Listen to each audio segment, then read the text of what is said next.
आलिम दीन जब एक शहर से गुजरा तो वहाँ उसने एक अजीब मंजर देखा जिसने आलिम साहब को हैरत में डाल दिया। उसने देखा कि एक लोहार जलती भट्टी में से सुर्ख गर्म लोहा चिमटे के बजाय अपने नंगे हाथों से निकालकर उसे हथौड़े मार रहा है और उसके हाथ जरा बराबर भी नहीं चल रहे। आलिम हैरान होकर उसकी दुकान में गया और पूछने लगा, ऐ खुदा के बंदे, ये कैसा कमाल है, तू कोई जादूगर है या अल्लाह का वली जो तुझे आग जला नहीं रही। लोहार ने एक ठंडी आह भरी और अपने माजी का वो दर्दनाक वाकया सुनाने लगा कि मैं कोई वली नहीं बल्कि एक इंतहाई गुनहगार शख्स था। बरसों पहले मेरे पड़ोस में एक बेहद खूबसूरत हसीन और पाक दामन बेवा औरत रहती थी जिसके छोटे छोटे यतीम बच्चे थे। मैं उस औरत पर बुरी नजर रखता था, उसे अपने पास आने की दावत देता था, लेकिन वो मुझे हमेशा धुतकार देती थी। फिर एक साल शहर में बहुत ज्यादा कहत साली पड़ गया, लोग भूख से मरने लगे।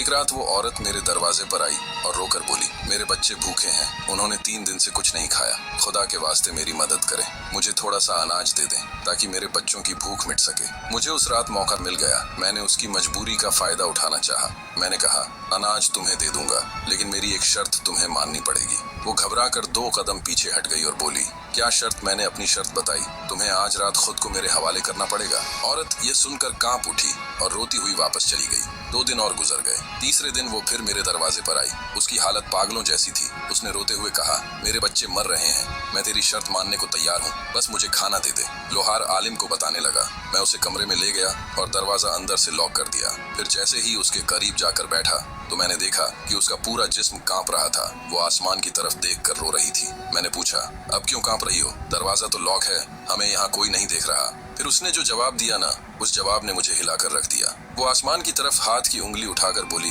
घर का दरवाजा बंद करके लोगों की नजरों से तो छुप गए, लेकिन जो ऊपर आसमानों पे बैठा देख रहा है उसकी आंखें कैसे बंद करोगे? वो हमें देख रहा है। उसके इस जुमले ने मेरे अंदर के इंसान को जगा दिया। खुदा के खौफ से मेरा पूरा जिस्म कांपने लगा। मैं फौरन पीछे हट गया और दौड़कर घर में जितना भी अनाज पड़ा था सारा लाकर उसके आगे रखा और रोकर कहा, मुझे माफ कर दे, तूने मुझे जहन्नुम की आग से बचा लिया, ये अनाज ले जा, जाकर अपने बच्चों को खिला। फिर उस औरत ने अपना दुपट्टा आसमान की तरफ उठाया और रोकर दुआ करने लगी, या अल्लाह, जिस तरह इस शख्स ने आज मेरी भूख की आग बुझाई है और मेरी इज्जत को खाक में मिलने से बचाया है, तू आज के बाद इस पर दुनिया और आखिरत की आग को हराम कर दे। लोहार ने मुस्कुराकर आलिम से कहा, ये उस बेवा माँ और एक सच्ची औरत की दुआ का असर है कि उस दिन के बाद दुनिया की कोई आग मेरे जिस्म को नहीं जला पाई। सबक, अल्लाह का खौफ। जब इंसान तन्हाई में गुनाह करने की ताकत रखता हो और सिर्फ अल्लाह के खौफ से उस गुनाह को छोड़ दे तो अल्लाह उसे ऐसा इनाम देता है जो दुनिया की अकल से बाहर होता है। मदद और दुआ।